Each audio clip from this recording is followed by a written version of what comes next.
श्री इमरान प्रतापगढ़ी जी। धन्यवाद सभापति महोदय। हम ही को कातिल कहेगी दुनिया, हमारा ही कत्लेआम होगा। हम ही कुएं खोदते फिरेंगे, हम ही पे पानी हराम होगा।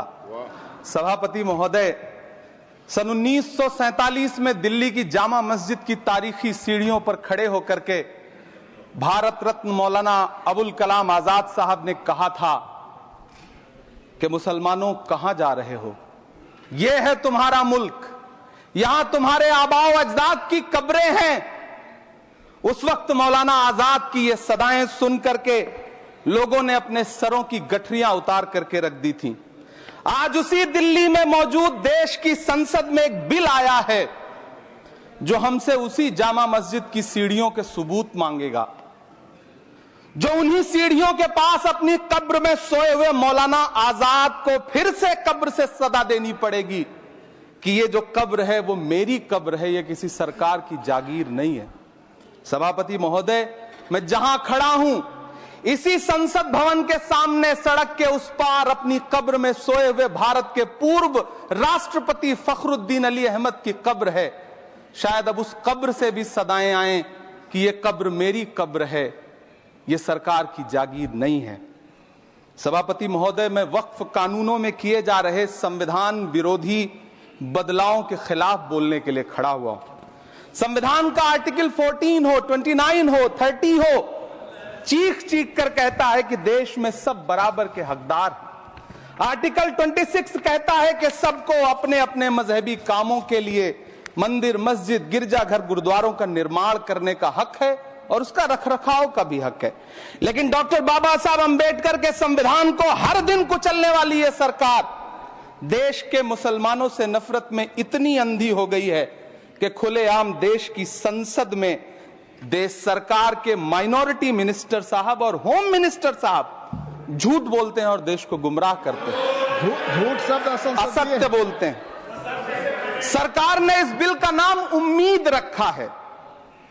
मंत्री जी कल से इसे देश के मुसलमानों के लिए नई उम्मीद बता रहे हैं। नहीं मंत्री जी, न तो ये बिल मुसलमानों के लिए नई उम्मीद है और न ही उम्मीद की नई किरण। सभापति महोदय, भाजपा ने पूरे देश में वक्फ के नाम पर कई सारे झूठ फैलाए हैं। आइए आज उनकी सच्चाई पर बात करते हैं। वक्फ ट्रिब्यूनल को ऐसे बताया जाता है जैसे वक्फ ट्रिब्यूनल कोई मजहबी खाप पंचायत हो।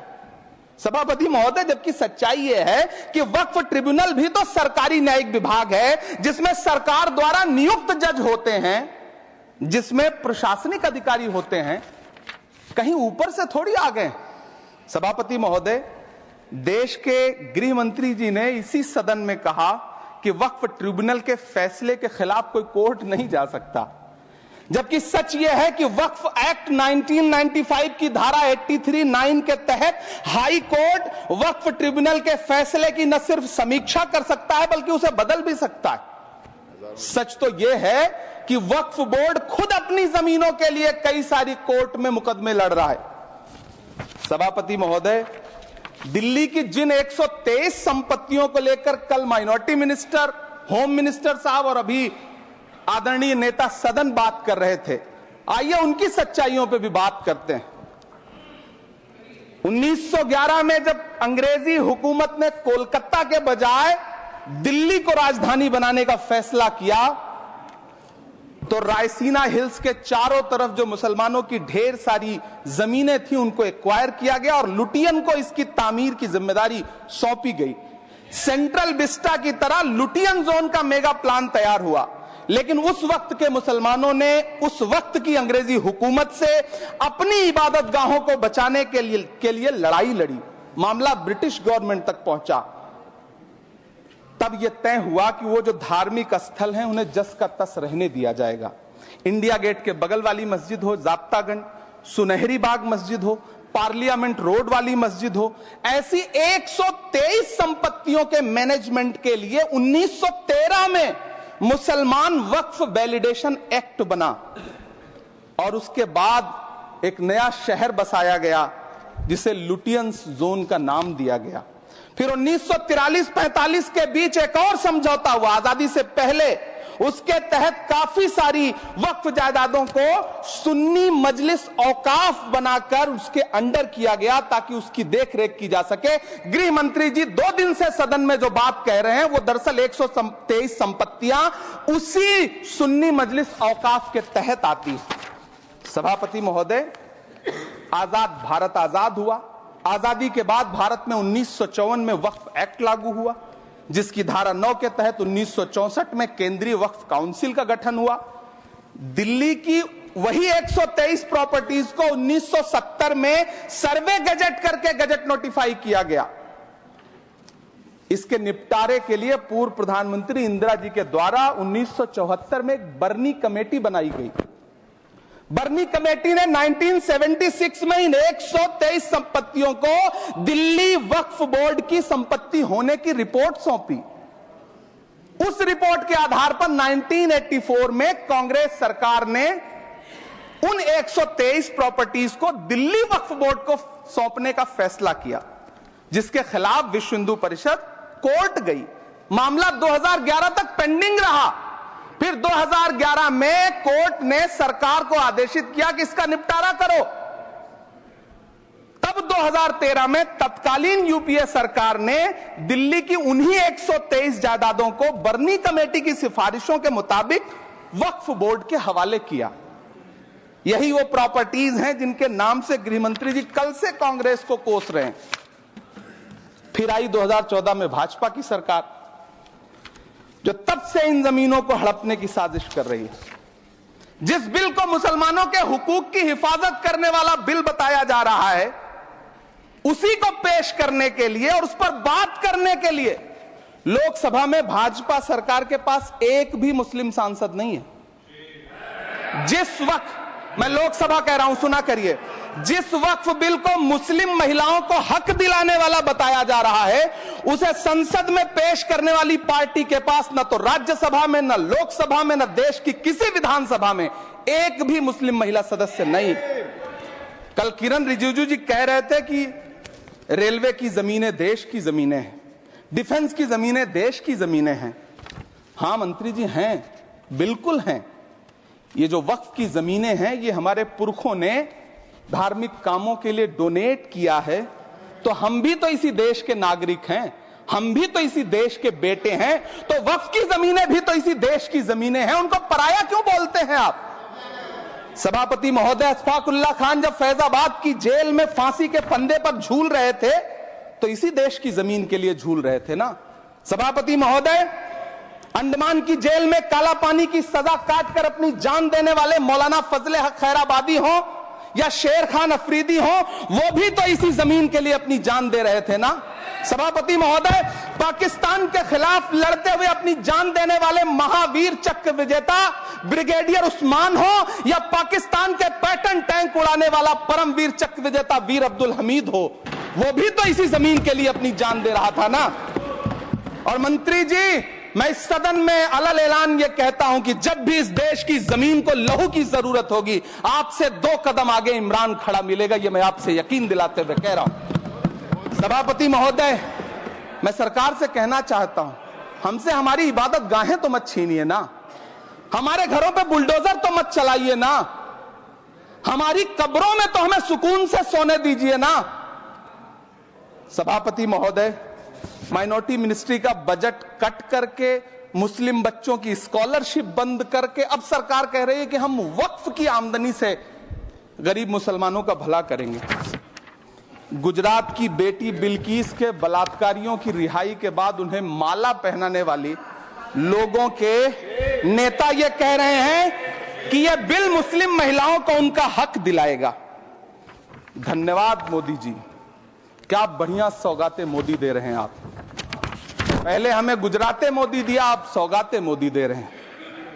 लेकिन यह सरकार इतना याद रखे कि इसी ठसक के साथ देश की संसद में सीए का कानून भी लाया गया था और कहा गया था बड़े बड़े भाषण देकर के कि पड़ोसी देशों से हिंदू भाइयों को ला करके यहां नागरिकता दी जाएगी। लेकिन मैं आपके संज्ञान में लाता हूं सर कि पिछले इतने दिनों में इनसे नागरिकता लेने के लिए 2000 व्यक्ति भी नहीं आए, जबकि इसके उलट इन्हीं की सरकार में पिछले 10 साल में 15 लाख से ज्यादा भारतीयों ने भारत की नागरिकता छोड़ करके दूसरे देश में जाकर के बस गए।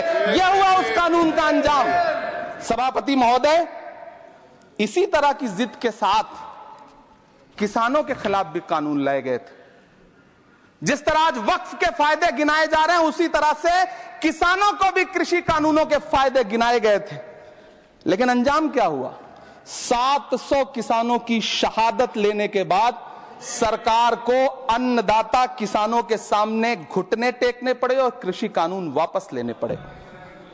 जिल्ले इलाही, जमहूरियत जो है वो नफरत और ठसक से नहीं चलती है, अकड़ से नहीं चलती है। उसमें सबकी हिस्सेदारी जरूरी है। कल देश के माइनॉरिटी मिनिस्टर ने लोकसभा में खड़े होकर एक शेर सुनाया था कि मुझसे कोई बदगुमान न हो। तो मैं उन्हें एक शेर सुनाना चाहता हूं कि मैं आज जद पे हूं तो इतना खुशगुमान न हो, मैं आज जद पे हूं तो इतना खुशगुमान न हो, चराग सबके बुझेंगे हवा किसी की नहीं। नीतीश कुमार जी हो, चंद्रबाबू नायडू जी हो, चिराग पासवान जी हो, जयंत चौधरी जी हो, देवे गौड़ा जी हो, जीतन राम मांझी जी हो, सबको समझना पड़ेगा कि जब जंगल में आग लगती है तो न वो बरगद बचते हैं जो हवा को आंधी में तब्दील करते हैं, न वो बांस बचते हैं जो आपसी रगड़ से चिंगारी पैदा करते हैं। सभापति महोदय, जब देश को मनमोहन सिंह साहब जैसा काबिल प्रधानमंत्री मिलता है तो देश को आरटीआई जैसा एक्ट मिलता है, सेज जैसा एक्ट मिलता है, मनरेगा जैसा एक्ट मिलता है, लिबरलाइजेशन मिलता है, राइट टू एजुकेशन मिलता है, नेशनल फूड सिक्योरिटी एक्ट मिलता है। लेकिन जब देश को सौगातें मोदी मिलती है तो क्या मिलता है? सीए मिलता है, फॉर्म्स लॉ मिलता है, आर्टिकल 370 मिलता है, इलेक्टोरल बॉन्ड जैसा एक्ट मिलता है और वक्फ अमेंडमेंट एक्ट जैसे बिल देश को मिलते हैं। मुझे तो अपने हमवतन भाइयों से पूछना है कि आपको अपने बच्चों की तरक्की, खुशहाली और नौकरी की दरकार है या फिर मुसलमानों की दान की गई जमीनों को लूटकर धन्ना सेठों को देने की साजिश करने वाले कानून की? सभापति महोदय, यह सरकार रात के 3 बजे तक पूरे देश को जगा करके संसद में अपने ही नागरिकों को नीचा दिखाने के लिए वक्फ बिल ला रही थी, तो उधर रात के 1:30 बजे अमेरिका हम पर 26% टैरिफ लगा रहा था। सरकार की प्राथमिकताएं देश को पता। सभापति महोदय, मैं बहुत भावुक हूं आज, और मुझे अच्छा लगा कि आदरणीय नेता सदन जगत प्रकाश नड्डा जी ने बहुत अच्छी बातें भी की, मन से बातें की। क्योंकि उनके नाम में प्रकाश जुड़ा है तो मैं उनमें हमेशा एक रोशनी की किरण देखता हूं। मैं उनके सामने बहुत अदब से यह बात कहना चाहता हूं कि चरागों के सफर में दबदबा हो आंधियों का तो फिर अंजाम जुल्मत के सिवा कुछ भी नहीं होगा। यह दुनिया नफरतों के आखिरी स्टेज पर है, इलाज इसका मोहब्बत के सिवा कुछ भी नहीं होगा। मैं भावुक हूं, मेरी पलकें गीली हैं। अगर देश की एक बहुत बड़ी आबादी को लगता है कि आप उसका भला करने के लिए नहीं बल्कि उनकी इबादतगाहों, उनकी कब्रिस्तानों, उनकी खानकाहों को बर्बाद करने का बिल ला रहे हैं, तो फिर आप अगर समझाने में नाकामयाब रहे हैं तो यह आपकी नाकामयाबी है। पहले समझाइए, उसके बाद कोई बिल लेकर के आइए, तब शायद हम आपका इतनी पुरजोर तरीके से विरोध ना करें। लेकिन सभापति महोदय, मैं अंत में सिर्फ इतना कहना चाहता हूं कि इस बिल में जो भी पॉइंट्स दिए गए हैं, बॉम्सी पोर्टल देख लीजिए, सरकार का झूठ आपको पकड़ में आ जाएगा। हम डरे नहीं हैं, हम सिर्फ सरकार से अपील कर रहे हैं कि हमें अपना समझिए। हम आपके अपने हैं, इस देश के नागरिक हैं और आप ताकत में हैं। संख्या बल के आधार पर बिल हो सकता है आप पास करा ले, लेकिन आपको यह बात समझनी पड़ेगी कि हम तो वो तारीख हैं, जहनों में रहना है जिसे कागजी पुर्जे नहीं जो फाड़ डाले जाएंगे। जिस जमीन पर मैं खड़ा हूं यह मेरी पहचान है। आप आंधी हैं तो क्या मुझको उड़ा ले जाएंगे? आपको यह बात समझनी पड़ेगी। आपको अगर इतना विपक्ष की तरफ से पहले जेपीसी में इतने सारे पॉइंट्स आए और उसके बाद कल से लोकसभा में और राज्यसभा में सुझाव आप सुनने को तैयार नहीं है, लोगों की शंका को दूर करने के बारे में आप बिल्कुल सोच नहीं रहे, बस आप कह रहे हैं यह बिल उम्मीद की नई किरण है। नहीं साहब, इसे भले किरण जी लेके आए हैं, लेकिन ये उम्मीद की नहीं बल्कि नाउम्मीदी की किरण है। और इस देश की एक बहुत बड़ी आबादी इस बात से खदशे में है, शक में है कि आप सीधे उनकी जमीनों को लूट करके धन्ना सेठों को बेचना चाहते हैं। मेरी अब भी आपसे अपील है कि इस बिल को वापस लीजिए। यह बिल कहीं से आपके अपने नागरिकों के लिए अच्छा नहीं है। यह बिल सिर्फ इस देश के मुसलमानों को नीचा दिखाने का और अपने एक ऐसे मतदाता वर्ग को खुश करने का बिल है जिनको इस बिल के पास हो जाने से कुछ मिलेगा भी नहीं, लेकिन आप एक नैरेटिव देना चाहते हैं, एक मैसेज देना चाहते हैं।